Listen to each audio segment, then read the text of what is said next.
Thank you very much for inviting me back. I had a wonderful time in New Orleans, and I was very excited to get back here. All right. Anything that's in the world when you're born is normal and ordinary and just a natural part of the way the world works. Anything that's invented between when you're 15 and 35 is new and exciting and revolutionary, and you can probably get a career in it. Anything invented after you're 35 is against the natural order of things. That is a quote from Douglas Adams, who is the author of the beloved Hitchhiker's Guide to the Galaxy. And I'll tell you guys, I just turned 35 this month. So, Levi did a very good introduction, and I appreciate that. But I think the way you really get to know somebody is to learn about their anxieties. And we don't need to turn this into a therapy session, but this is a kind of thing, when you turn 35, you start getting anxious about this, right? I wrote this book and I present myself as an expert in the grain markets, but I worry, what I don't want to get left behind. What is new in the industry that I don't know about, that I need to know about, that the industry will be changing. I don't want to get, bypassed by these 20-year-olds that know something that's going on that I don't. So, fortunately, I listen to a lot of podcasts, and I get asked to be a guest on a lot of podcasts. And a friend of mine who has a podcast about food products, he had a guest on in June or so, and he called me. He was so excited. He's like, Elaine, you got to listen to this, because he and I had talked about Bitcoin before. And I was driving through Chicago, which is always the worst 3 hours of anybody's life, and listening to this new podcast, and it just blew my mind the way that blockchain, which is the underlying technology behind Bitcoin and all of these cryptocurrencies that you see all these headlines about, the underlying technology, the blockchain, can be used to trade grains on a farmer level even. This was a company called AgriDigital that my friend was interviewing. Emma Weston is their CEO. They come out of Australia, very well-respected company, has received a lot of good funding, and it made me so excited that there's something new in the grain markets. There's a new way to trade grain. I'm not getting left behind. There is new stuff to learn. And the excitement that I felt that day is what I want to share with you, right? No matter what our age are and what your feelings may be about Bitcoin, and I probably share them, this is an opportunity for something new and exciting, and I want to share that with you. So yeah, about Elaine, market analyst, farmer, farm in South Dakota, helped my dad with some cows. And I call myself an ag philosopher. I mean, anybody can call themselves an ag economist, right? It's not like being a doctor or a lawyer or an engineer. There's no licensing board to regulate this. So everybody in this room, we can all call ourselves ag economists. But I write a column for DTN, and they give me pretty wide latitude of what topics I can address. Bless the editors for that. So I call myself an ag philosopher every once in a while. And now, I guess, blockchain expert. I do, should have been in quotes, because honestly, folks, as you probably know, I'm not a 20-year-old computer programmer. I really don't have a good grasp of that computer programming, the languages and the building of the databases that go behind some of these cryptocurrencies, the Bitcoins, the Ethers, and such. But the blockchain itself, like I mentioned, the underlying technology behind them, that will be important. I will predict that in the next 5 to 10 years, everyone in this room will have an opportunity to trade grain. You may not even see it. It may sort of be behind the scenes, but a grain trade will be backed up by a blockchain. And I would also make the prediction that in the next 5 or 10 years, probably nobody in this room is really going to care about Bitcoin. Actually, I should ask before I get too far down this road. Is anybody here an owner of Bitcoin or any other cryptocurrency? Good, thank God. All right, then I'll continue to speak the way that I have been. All right. All right, we will do a little bit of background about Bitcoin, though, Bitcoin itself, which, like I said, is not going to matter in 5 or 10 years, I don't think. But why is this the exciting thing? Why are there all these headlines about Bitcoin? So this is a chart showing historic bubble examples of lots of different markets that have been in bubbles. And I'm one of these people who does believe that efficient markets don't have patterns. They're, these technical patterns that people try to find on charts, they really don't happen in an efficient market because everybody would get in ahead of time and buy or sell ahead of that pattern forming and smooth out all of the edges. And this has been proven since the 60s in the equities. And Eugene Fama won a Nobel Prize for it a couple years ago, proving that patterns don't exist.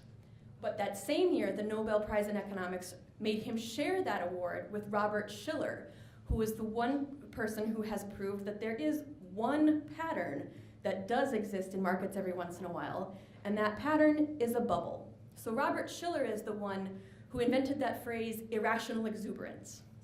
And what you see in this green line, which represents Bitcoin prices since about 2010, is an information cascade, what Robert Shiller would call an information cascade. And the timing of how these bubbles happens matches up with the idea that it is a human behavioral pattern. It's not just a market pattern, it's a pattern because that's how human behavior happens. The information cascades through a society. So as your taxi driver tells you, go buy Bitcoin, your barber tells you, go buy Bitcoin. As that cascades through a society, it just takes a certain amount of time. Bitcoin is the biggest one that has ever happened, the biggest bubble that has ever happened.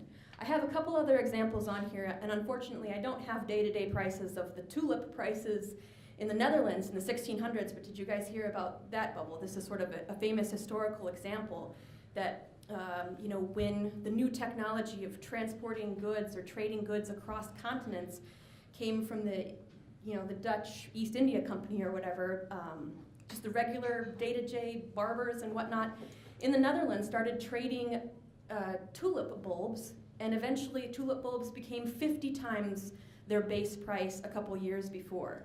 So on this chart, which is showing on the left axis the multiple of the base value, tulips would not even be as exciting as that green Bitcoin line. What the green Bitcoin line is showing you is that for a long time, Bitcoin was worth about 9 cents per Bitcoin. And at this point, it doesn't even matter what a Bitcoin is. I should define what it is, and I will, but right now, it doesn't matter because a lot of the people who invested in it had no idea what it was. So without any context, just looking at this chart convinced people that they should be investing in Bitcoin. So it was 9 cents for a while, and then it was $123 for a while per Bitcoin. And then as that information cascaded and it became easier for folks to go online and buy Bitcoin or go on their cell phone and buy Bitcoin, it became worth 160 times that. It became worth $19,000 per Bitcoin, per whatever a Bitcoin is. Okay, that is the biggest bubble that has ever happened in the world. So for comparison, the gray line way down at the bottom was that NASDAQ stock prices bubble, the tech stocks in the 90s. So that gray line is showing you that tech stock bubble from 1994 to 2002, and it peaked on March 2000. And so that peak there was maybe only 10 times its base price level, but the timing of it was very similar because these human behavior patterns happen that way. And for this audience, I decided to also put the Minneapolis spring wheat bubble from 2004 to 2010. So that peak on February 25th of 2008 was when Minneapolis spring wheat was $24.26 per bushel. And I vividly remember it. I was speaking at a spring wheat, Durham wheat growers convention in Williston, North Dakota. And it was a very exciting day, folks. It was, but think of how exciting that moment was to us all. I guess I don't grow wheat, but you all as wheat growers on that day. And then you can see how small that little orange line looks on this chart compared to the huge scale of the Bitcoin bubble that we've seen. So that gives you some scale of why it has been getting all of these headlines, why it has been so exciting, and why everybody is talking about Bitcoin. So here's an update of the Bitcoin prices with actual prices on them. So that high was in December, mid-December, and Bitcoin is no longer $19,000 per Bitcoin. It's more like $9,000 per Bitcoin. So the bubble is bursting. Okay, so let's say, still without having any idea what a Bitcoin is, let's say you decide, that sounds great. Your barber tells you to buy Bitcoin, you're like, yeah, I'm in. That's a great idea. How can you do that? Well, the easiest thing you could do is just go through your stock account and buy some ETFs that try to track Bitcoin. This one is a chart of, actually it's a trust that you could buy stock into this trust. And listen, it's not a recommendation, okay? This is not a recommendation. This stuff is not, it's not regulated by the SEC or the Canadian equivalent or anything. There is no guarantee behind any of this that you'll ever get your investment back or that anything is audited, right?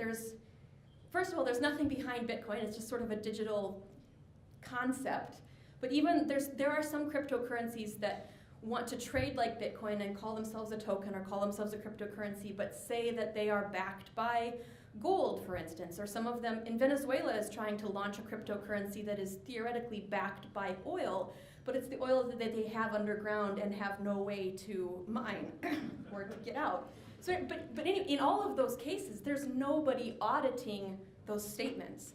These are not securities. These are not publicly listed securities that you're going to have any audit or any guarantee behind. And they're not a currency. They're not backed by the full faith and credit of a government, of any government. They're just kind of nothingness. Like I said, not a recommendation. But you could also, now, if you don't want to do that, alternatively, now, within the past couple of months, you can trade futures in Chicago. It's the Chicago Mercantile Exchange and the CBOE, and I don't know how many other exchanges across, actual real futures exchanges, regulated futures exchanges across the world, are offering the opportunity to buy or sell futures and options in Bitcoin. And that's a little bit interesting. Actually, the timing of it is really interesting because as soon as the CBOT made those futures available, that's kind of when the bubble started to burst, which is convenient enough, right? Like if you believed, as I did, all through November when Bitcoin was rallying way past $10,000, like this is a bubble, it's gonna burst, but there was no good way to short that. There was no good way to sell into the Bitcoin market unless you could convince someone to lend it to you. It doesn't matter. Whatever, you could short sell futures now, and you still could, but again, probably not a recommendation, I don't know. That there are concerns that the volatility of this could wipe out some of the exchange participants. And on the flip side, this is really nice if there are any major companies or respectable people that are trading actual commodities or actual goods or services using Bitcoin, they can then hedge their currency risk. So, if you were trading a shipment of soybeans that you knew you were going to be paid in Bitcoin from China, and then you were going to have to transfer that Bitcoin into US dollars, using these futures contracts, you can now legitimately hedge your currency risk. But really, the most direct way to trade Bitcoin or any other cryptocurrency is to use their system of wallets and exchanges. And this is where you get into the actual computer programming of this. So what is a Bitcoin? So this is a screenshot of Coinbase.com. Before I came to give this presentation, I thought, well, you know what, I should buy some Bitcoin. Just so I can say that I've done it, so that I can sound like a little more of an expert in Bitcoin, which, like I said, I'm not. But actually, I didn't buy Bitcoin. I bought Ethereum, which is a different cryptocurrency, which will be important later. But anyway, on February 17th, I went to Coinbase.com and opened an account. And I was a little, creeped out about exposing my computer to this whole system, but whatever. So I bought $100 worth of Ethereum on February 17th. And within a couple of days, those $100 were taken out of my bank account, because it was through the ACH system. It took a couple of days for that to happen, but a couple of days. You can buy it on a credit card, and it happens faster, but I didn't want to buy it on a credit card. February 17th, and then yesterday, actually Monday, finally, into my app on my phone, my Coinbase wallet on my phone, I finally have my $100 worth of Ethereum. Does anyone want to guess what it's now worth today? $88. So that's not too bad. And to be fair, I think a lot of that is actually the fees. So this is the problem. The trading of these cryptocurrencies is not as fast and efficient as it was designed to be, or as it's often said to be, because there is legitimately the costs and the time it takes for the computers to recognize the trades.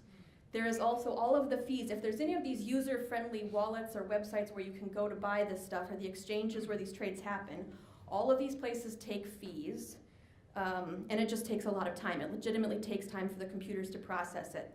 But in the early days of Bitcoin, before there were the user-friendly websites where you could go and buy this stuff, it used to just be done, let's say you were playing World of Warcraft or some other, computer game with somebody in Nigeria.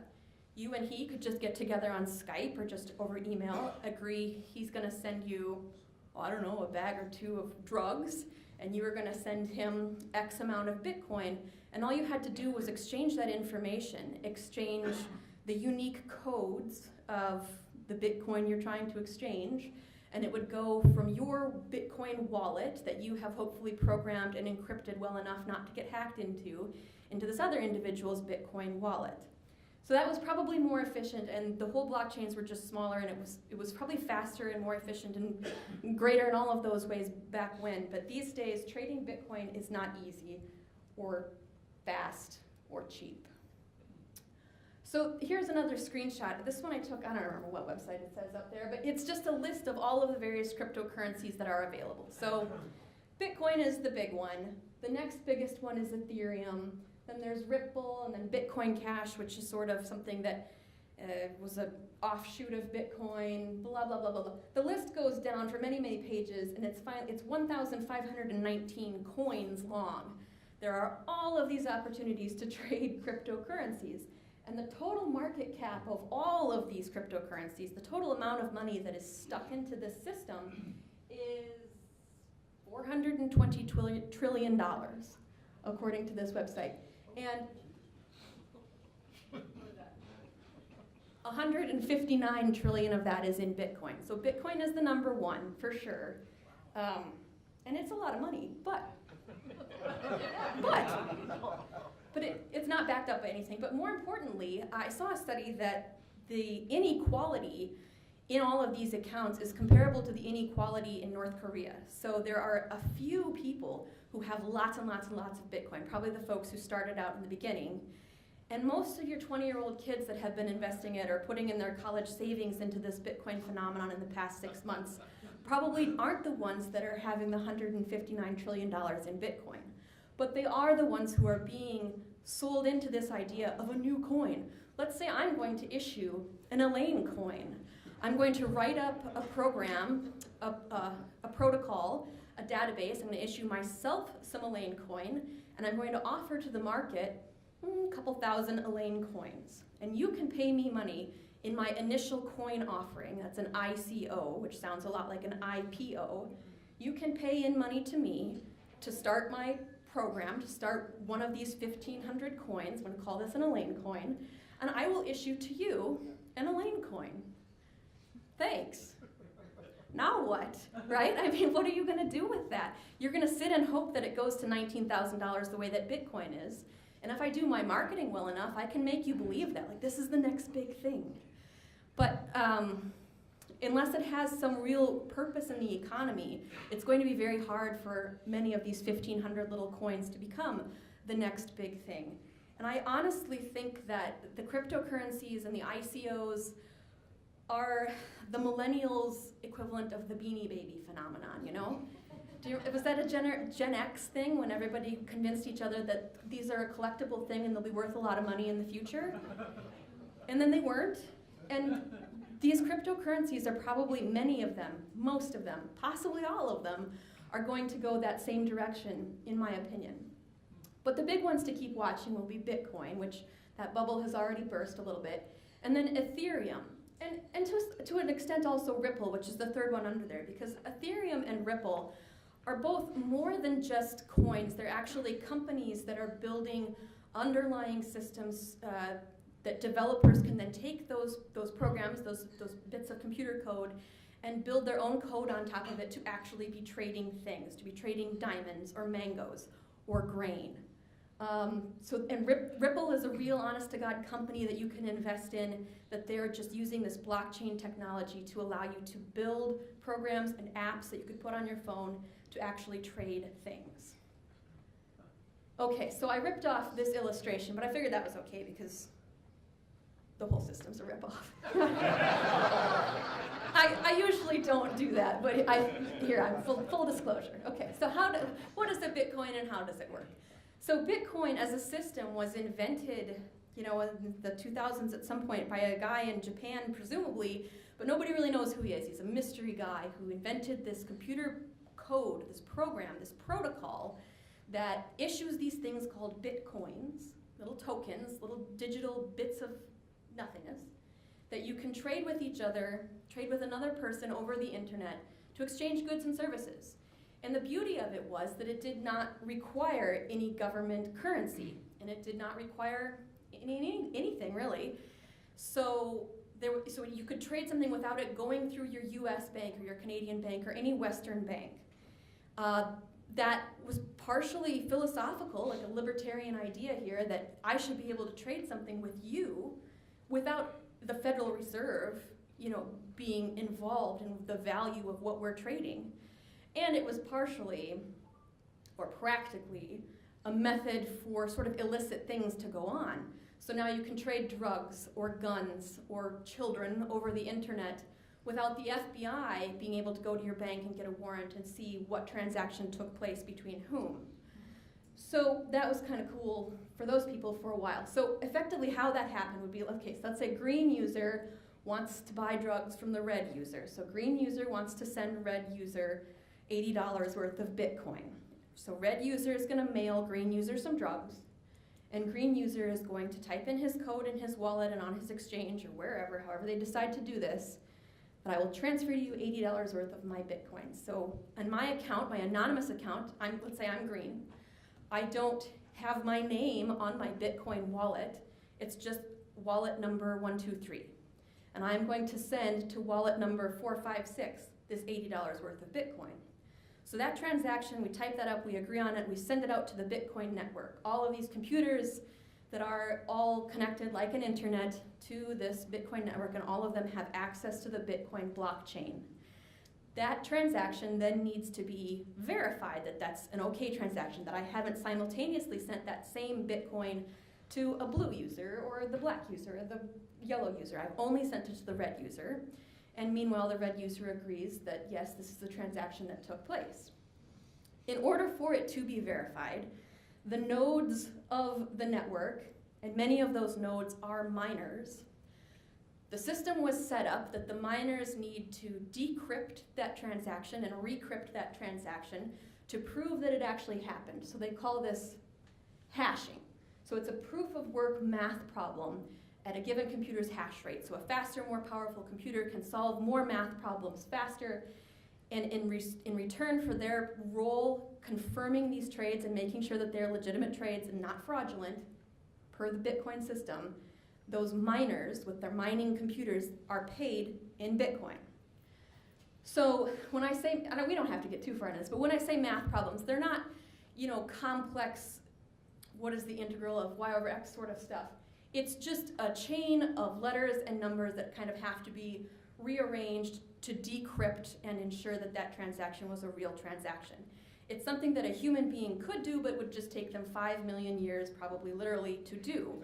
So a computer does it faster, and a faster computer does it faster and faster and faster. So you get big computers, big server rooms full of computers solving these hash problems to make the Bitcoin system work, allow the transactions to take place, but those computers use up a lot of electricity. So this is another complication of the whole Bitcoin system that you may have heard about, is environmentalists are worried about it because it is using up a huge amount of electricity in China and elsewhere, just of these servers solving these huge encryption problems. So there was an estimator, a little calculator thing you could do of your own computer and your own electricity costs. So for my little laptop on my desk in South Dakota, it was estimated that it would cost $111 per month in electricity for me to put that little laptop to work doing these decryption problems. And in return, I would earn 0.01 Bitcoin per month, which is less than $111. So I would actually lose money as a Bitcoin miner on that little computer.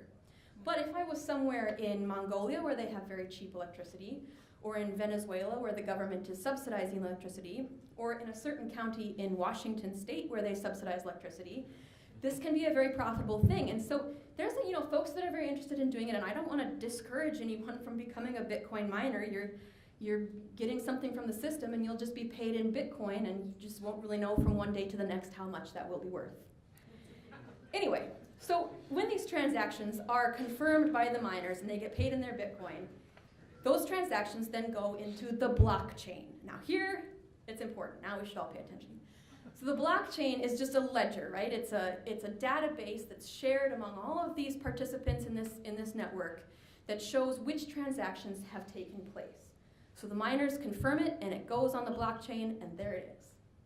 And the blockchain is, like I said, a shared public ledger, which is updated continually and under no central control.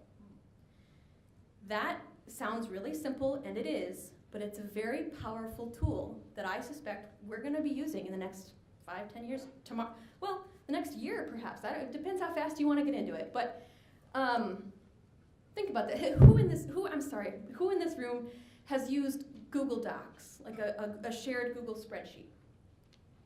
So what a Google Docs is, it's a spreadsheet that you can go into and write down, account 123, paid account 456, $80 for this or that. You can have as many details in there as you want, and it's shared between however many users you want.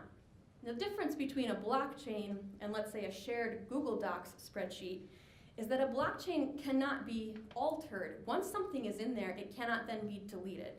So a Google Docs, everybody can go in and edit things and cut and paste and take things out and delete things. But on a blockchain, once that transaction is on there, it can never be deleted. So that's a really powerful part of this. So each currency system, Bitcoin has its own blockchain, Ether has its own blockchain. However, you could have blockchains that are not related to currencies at all. They could just be a record of Bob sold grain to the co-op, and the co-op sold grain to the exporter. You could have a blockchain that never even involves any currency, just involves these details, but it's shared, and it's a linear collection of time-stamped transactions, and each one of those is a block. So it's just the digitization of stuff that has not previously been digitized, and it is a secure chain of evidence, because you can never unsee that. And everybody who is connected onto this network of this particular blockchain can see everything that every other participant has done with all of those details.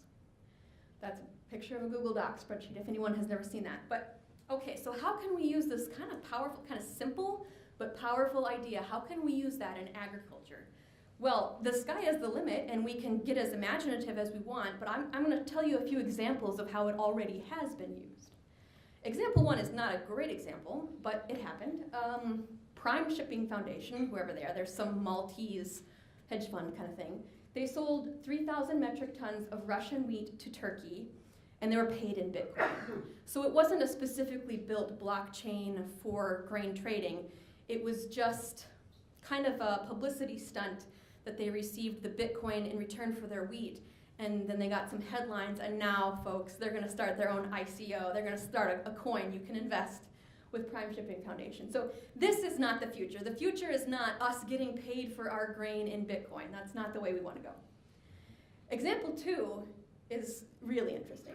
So December, Louis Dreyfus Company sold a big ship of 60,000 metric tons of U.S. soybeans to Shandong Bohe Industry, which is a Chinese soybean buyer, obviously, last year. And there was participation in this blockchain that they built. It was participated in by major banks, ING, Societe Generale, ABN AMRO. I don't know who all else is involved in this, but the banks want in, the technology companies want in, and the big grain traders want in, because this is hugely efficient.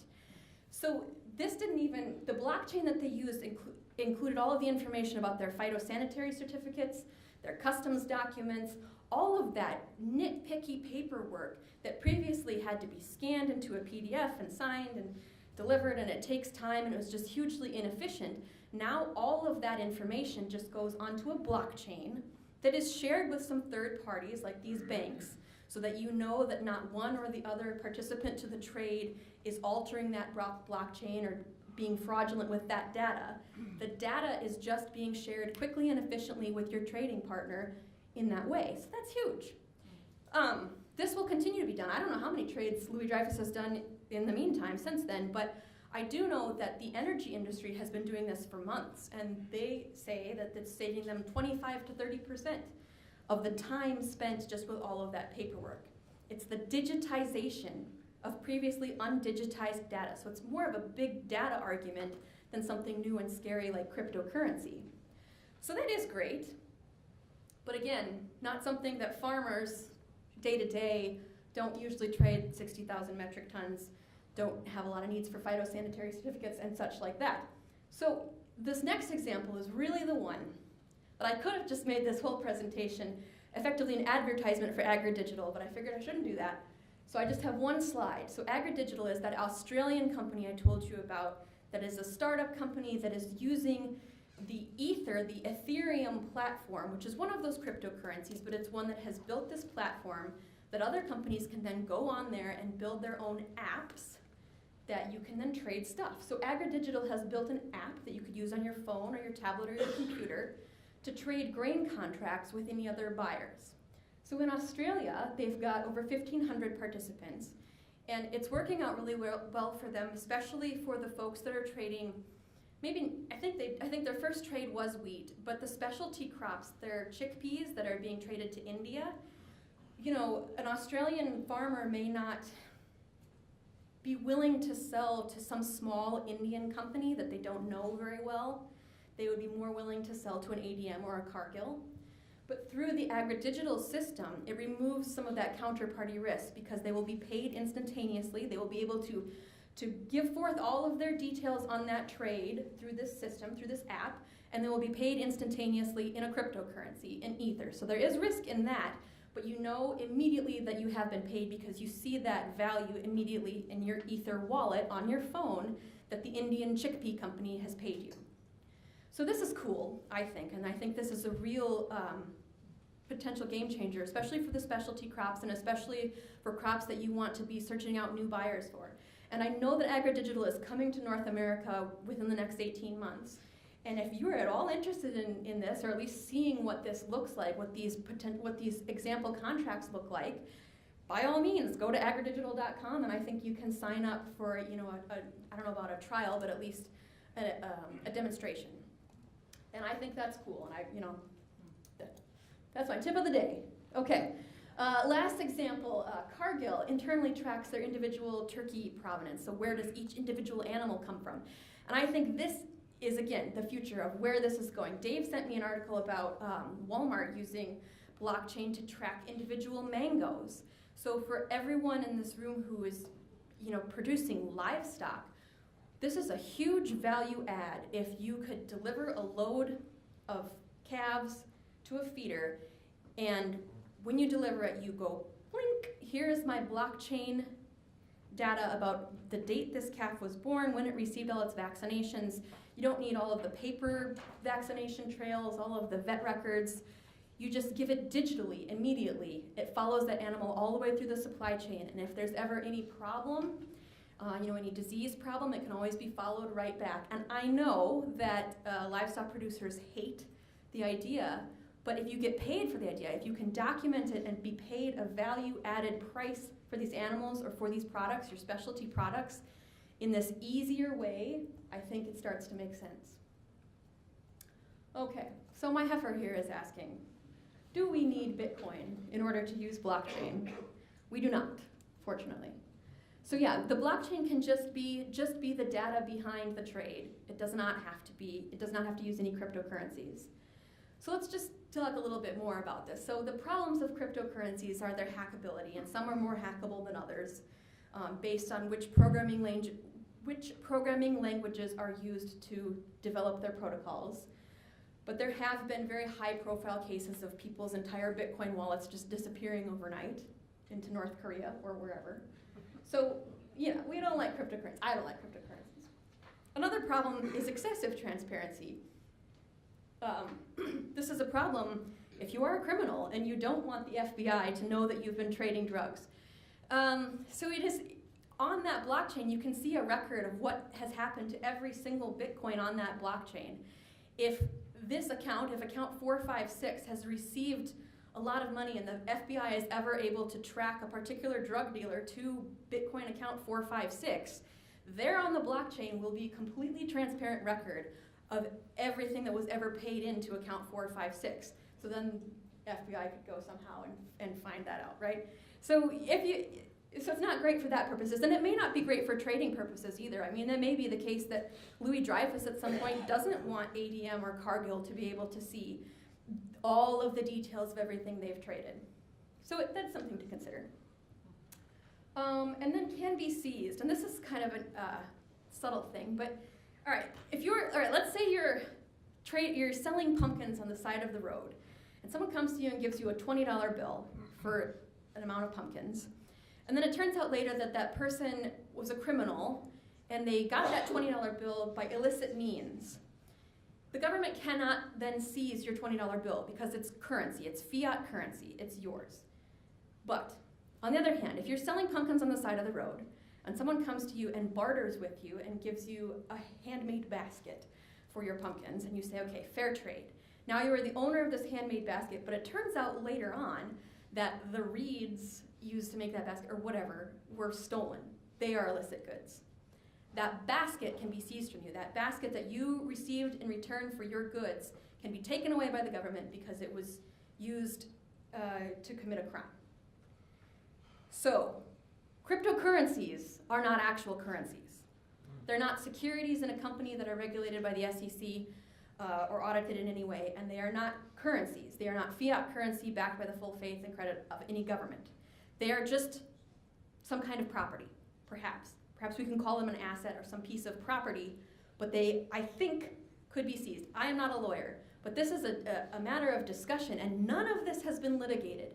None of this has been experimented with in courts of law or by any legal authorities because nobody wants to get into this yet. But there will come a time, if Bitcoin really went to zero and somebody actually sued the person who sold it to them or who marketed it to them, there could really come a time that this all falls apart for any number of legal reasons because none of this is regulated. So we don't like cryptocurrencies, but blockchains do have these benefits that we talked about. There's resilience in there. There's trust that you can see everything that has taken place, all of the trades and all of the details of each of those trades. And there's total transparency, which means that you have more trust with unfamiliar partners. And there is, of course, the speed. So you get that data very quickly without having to, deal with a lot of paperwork. Okay, what this means for you. And I think it's different for different kinds of commodities. I think for bulk commodity producers of wheat, I think you could end up with a new population of trusted buyers. You don't have to sell to an ADM or a Cargill if you don't want to. You could sell to some smaller organization that you maybe don't know very well. And I think there's obviously going to be greater efficiency in the industry overall when you have Louis Dreyfus and whoever is selling their big loads through blockchain. And maybe not used for individual farm loads, but maybe, I think it's possible that in the next decade or so, your local grain buyer is going to have you download an app on your phone so that when you take a truckload of wheat out of the field, you geotag that, and they keep that data in their entire elevator of all of the wheat. Where did that come from? So that they can pass that on to their buyers and pay you for that data, as a value add. I think that's a real possibility. But I don't think you really have to worry about it in the near future. If you don't want to use blockchain for your bulk commodity wheat loads, I don't think you will have to. But I think for specialty crop producers, it's a real opportunity. So yes, you can sell to new buyers, more specialized buyers, but you have this opportunity to be more transparent with the identity preservation, right? You can geotag specific loads, you can say everything about how it was produced, and you can offer that up to the consumers. So Dennis's presentation earlier was all about how consumers want to know where their grain is grown, who it's grown by, what it's like, what's in it, know that it's nutritious and wholesome. Here is an opportunity to really demonstrate that data, digital data, immediately to your customers. Okay, so I have time. I'll go through a few more of these slides. I kind of just put them in here if I didn't have time, but I think the idea of specialization versus commoditization is important, particularly to a wheat group, right? And you guys know this, that there's the price elasticity of demand, and it's different for different kinds of commodities. So cereal, for instance, has a fairly low elasticity. If the price of cereal goes up 10%, then the price or the amount purchased tends to go down by 6%. That's data taken from a number of studies, and it's US data, but goes back, back since the 70s or something.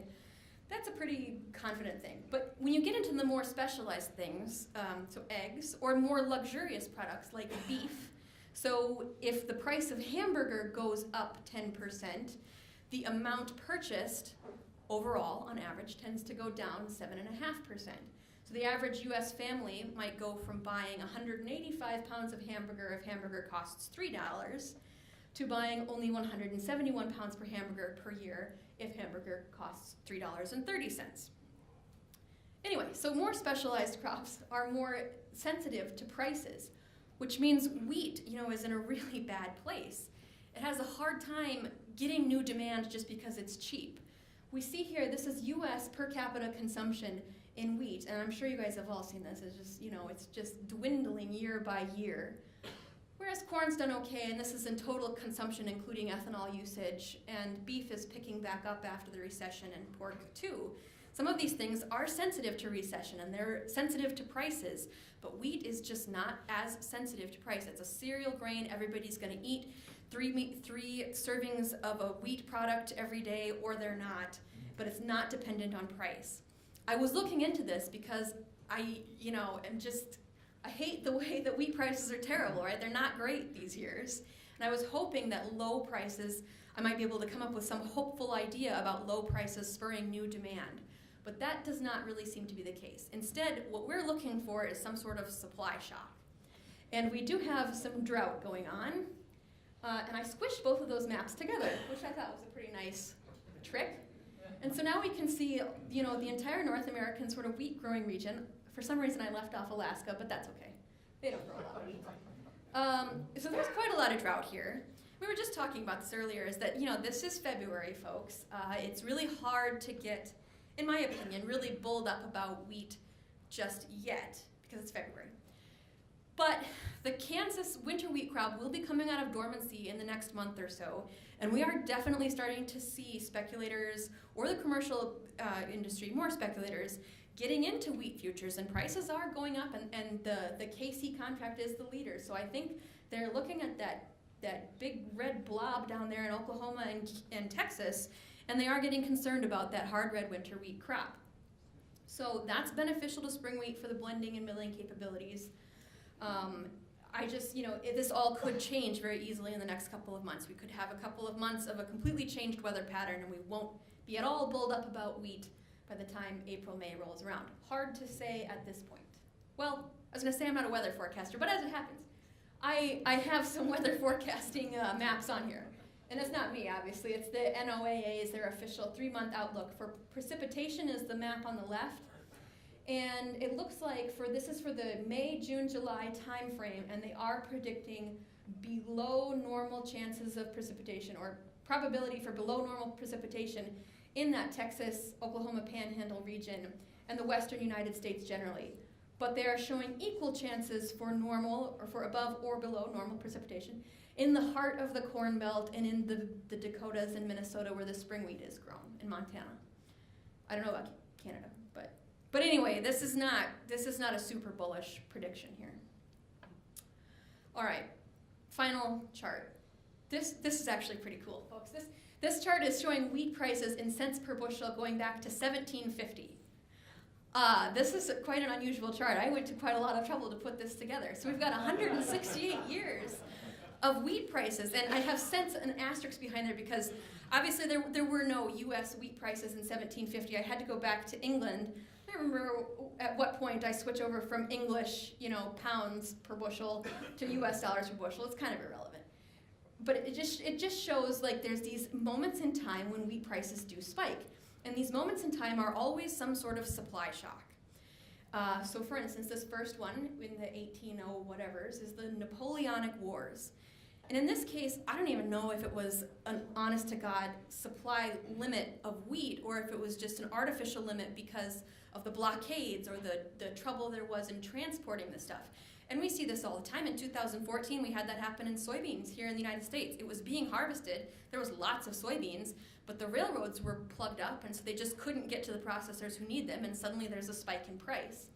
So that's an example there. The next one was the Crimean War. Then we have World War I, where legitimately folks were not at home farming, and also there, was sort of artificial famine in Ukraine or wherever, and the U.S. is sending a bunch of food aid across the oceans.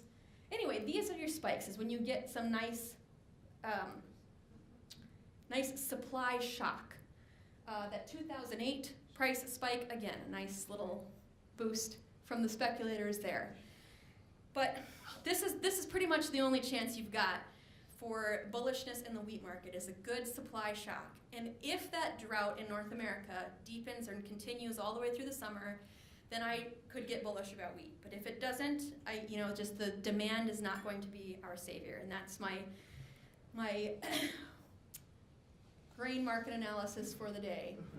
So I was going to sell my Bitcoin or my Ether or whatever. That was going to be my grand finale of the presentation. But I look at it now at $88, and I just don't want to. So I think I'm gonna